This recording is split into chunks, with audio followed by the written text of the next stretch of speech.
Ok, e vocês sabem como funciona. Mídia, pá, sumiu. Se perdeu, não tem mais. E a gente vem e comenta sobre esses assuntos. É um assunto que eu gosto pra caramba, mas incomoda muitas vezes os tópicos serem repetidos. Mas o departamento de R&D dos Herônimos não te deixa na mão. Então fomos atrás de coisas que vocês jamais imaginaram. Material retirado diretamente de outra dimensão. Pegue sua cerveja e as batatinhas e vamos conferir Lost Medias que você nem sabia que existiam.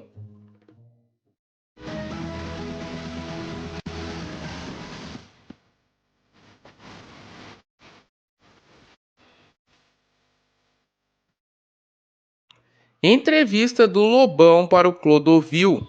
Clodovil Hernandes foi uma personalidade brasileira com seus méritos, muito conhecido pelas opiniões firmes e pela eloquência em propor seus argumentos, além do sucesso no mundo da moda, sendo um estilista premiado e conhecido pelos designs propostos. Falecendo em 2009, Clodovil colecionou polêmicas e controvérsias durante sua vida, quase sempre relacionadas às suas falas e sua capacidade de elucidar um conjunto de argumentos e situações frente a um determinado acontecimento. A tal Lost Media sobre Clodovil se refere a uma suposta entrevista realizada com o cantor Lobão, conforme relatou o também falecido Antônio Abujanra, no seu lendário programa Provocações, que foi ao ar na TV Cultura. De acordo com Abujanra, numa entrevista de Clodovil com Lobão em 1986, ele teria perguntado ao roqueiro quando ele pararia de usar a ervinha do Bob Marley, ao passo que Lobão respondeu que o faria quando Clodovil parasse de dar a bunda. TV Manchete, 1986, você perguntou pro Lobão, como vai a sua vida de drogado? Ele respondeu, bem, e a sua vida de viado? Que ética de conversa é essa? Essa é a terceira versão que eu escuto. Ela nunca aconteceu. Quais foram as outras? As outras você continuou cheirando, ele está da mesma maneira que você continua dando o rabo, e assim, coisas desse tipo, eu já ouvi várias. E não é verdade? Nunca ouvi. E por que essas nada. coisas acontecem? Porque assim como o Tony Ramos teve AIDS numa época. Eu acho que um país desocupado como o nosso, onde a televisão tem um papel muito ordinário, porque ela deveria ter um papel, uma vez que invade a casa das pessoas, ela deveria se ocupar de fazer as pessoas terem uma vida melhor, uma qualidade melhor. Aquela coisa divina que você, como ator, como diretor grande que é e tal, busca no teatro, a televisão poderia buscar de uma maneira muito mais singela, muito mais contundente, já que invade mesmo, fazer as pessoas terem uma vida melhor. Isso não é utopia, não. Isso é uma coisa que poderia acontecer. Você acha que os donos de televisão querem fazer isso? Pior, melhor para eles. Será? Embora Hernandes tenha respondido que isso nunca aconteceu e que tudo foi uma invenção da mídia da época, é possível encontrar a mesma história num corte do programa do jornalista Alborguete, contado por um convidado, do ponto de vista de alguém que efetivamente teria assistido a entrevista. Só para descontrair, Alborguete. Ontem me lembrei da época em que você fazia o programa na CNT, eu fiquei lá há 25 anos. Na mesma época, o Clodovil também fazia um programa. Certa vez o cantor Lobão foi ao programa e o Clodovil perguntou, Lobão, quando você vai parar de fumar maconha? Lobão respondeu, e você, Clodovil, quando você vai parar de dar o cu? O programa saiu do ar. Flávio Alvarenga, Suzano, São Paulo. Eu tava no estúdio, deu um reco-reco do Satanás. Não é possível encontrar quase nada relacionado a esse caso hoje em dia, se ele realmente aconteceu, ficando como únicas provas essas menções em outros programas. Roubado é mais gostoso. Em 2014, Vasco e Flamengo decidiam o Campeonato Carioca em uma final com muita provocação e rivalidade. Sem conquistar um título sobre o rival há bastante tempo, o Vasco levava vantagem, até os minutos finais da partida, quando o empate dos rubro-negros aconteceu.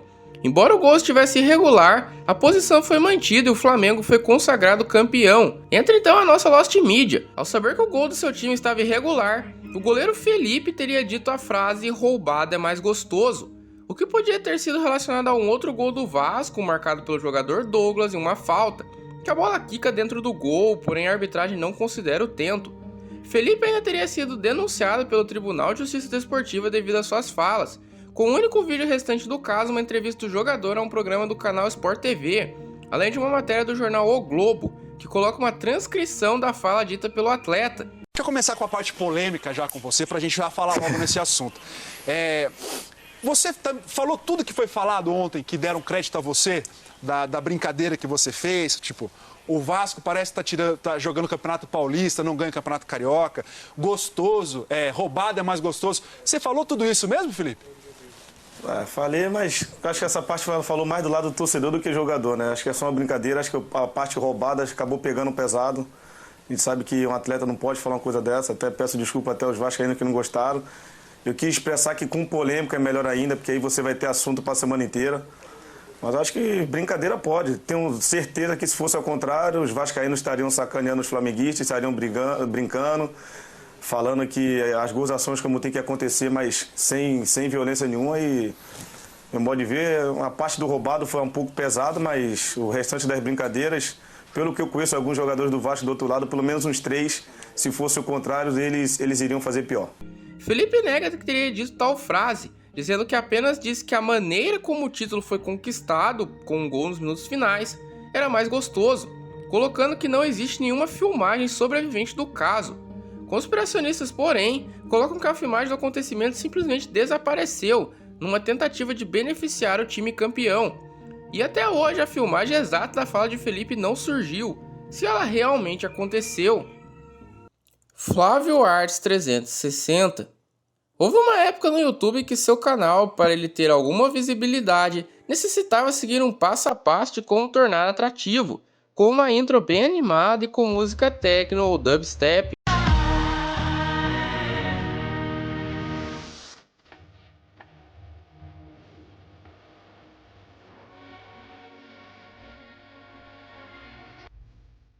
Gêneros que faziam sucesso na época.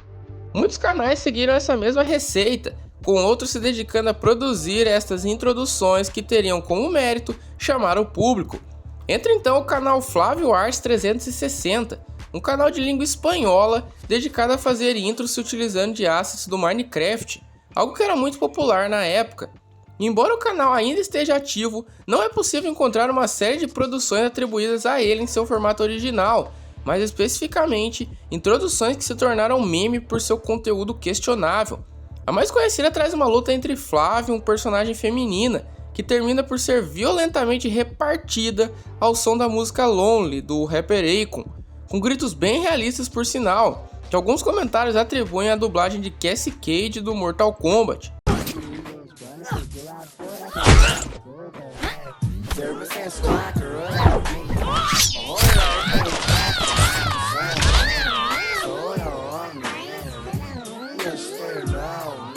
Muitas dessas introduções feitas pelo canal mostram situações de violência edgy, que alinham muito com o humor shitpost da atualidade, com comentários exaltando a postura de Flávio frente às mulheres. Outra introdução que ficou conhecida se trata desta, onde o Flávio mata tanto o cara quanto a sua namorada de forma violenta, virando para a tela assim que o drop da música acontece, fazendo uma pose no mínimo pica. Estes conteúdos sobreviveram mediante a reposts, com o mais famoso deles tendo mais de 400 mil views. Porém, não é possível verificar este material em sua totalidade hoje em dia. Ao verificarmos esse short, porém, podemos ver que o título do vídeo, Flávio Arts 360, ele pediu assim mais 18, indica que a tal introdução teria sido feita por um terceiro, para o canal do tal Flávio, e que ele seria o personagem representado nas thumbs para a idolatria do povo de bem. Memes perdidos. Pouco a pouco estamos chegando na época em que dá para falar de memes como coisas nostálgicas e perdidas, devido às mudanças repetidas do humor e de como as pessoas encaram ele.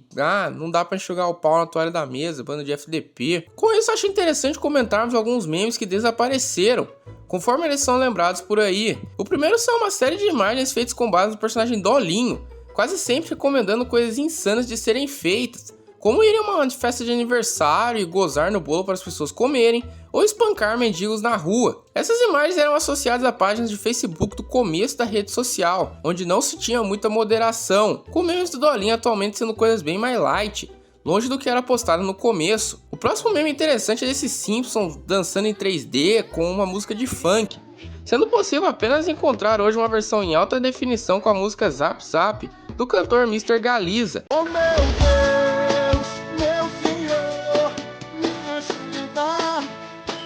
Eu não estou tentando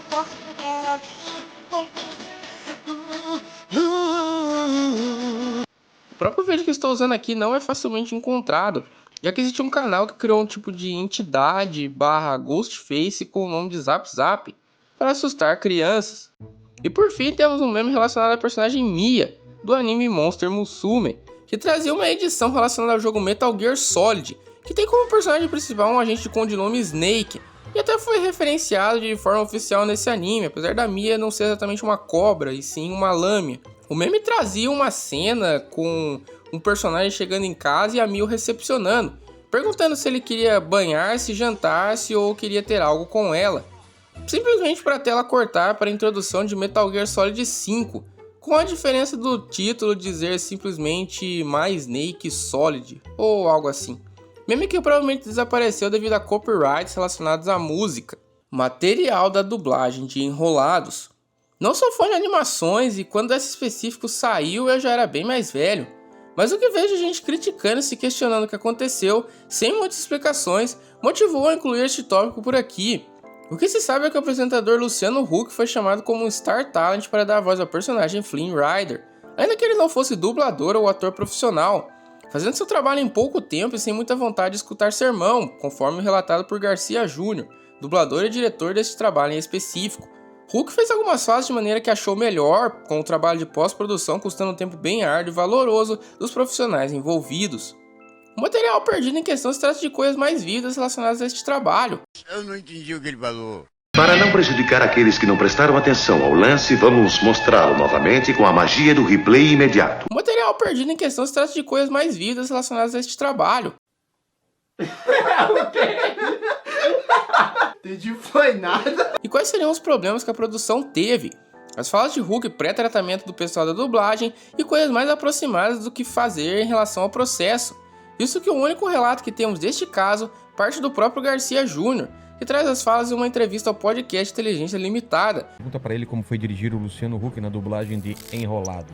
Não houve direção. É? Não. Mas a direção foi sua, de Enrolados? Não. Ah, tá. Não, foi dele. Não, de Enrolados foi. Ah, tá. Do papel dele foi dele. Ele chegou lá, ele fez o que ele quis e foi embora. O que ele fez em 2 horas e meia, que eu, como profissional de 44 anos, teria demorado 7 a 8, eu depois demorei 12. Caramba. Pra fazer e pra ficar da forma mais honesta possível dentro do que ele queria dar. Eu recebi de bom grado o que ele queria me dar. E já nas trocas de e-mail, eu sabia que não ia funcionar, porque não era uma pessoa que estava ali para se doar para o projeto. Ele estava ali para fazer uma coisa que ele queria fazer, só. Era um processo individual. E qualquer coisa ligada à arte, como a gente estava falando antes, mesmo quando você está sozinho no palco, você está fazendo isso para um cacetão de gente, se você não atingir aquelas pessoas, você errou. Também. Então, assim, não tem trabalho artístico sozinho. Solitário, é. E quando a pessoa se coloca nesse lugar, eu acho que ele até pode, porque ele tem poder o suficiente para isso. Se ele chegou lá, parabéns para ele, mas ali não era essa a onda. E ele não estava afim de escutar outra coisa. Então, tudo bem, quem sou eu para falar pro Luciano Huck? Quem é Garcia Júnior? Pega Garcia Júnior, Luciano Huck. Quem é? Quem é Garcia Júnior? Ninguém. Então, assim, não quer ouvir, eu não vou falar. Com nada mais sobre o caso sendo possível achar, é complicado até de encontrar no YouTube trechos da dublagem do Luciano Huck, com apenas 1 ou 2 que você consegue ver, tipo esse que traz uma entrevista do mesmo. Mas outras coisas acabaram ficando perdidas na obscuridade.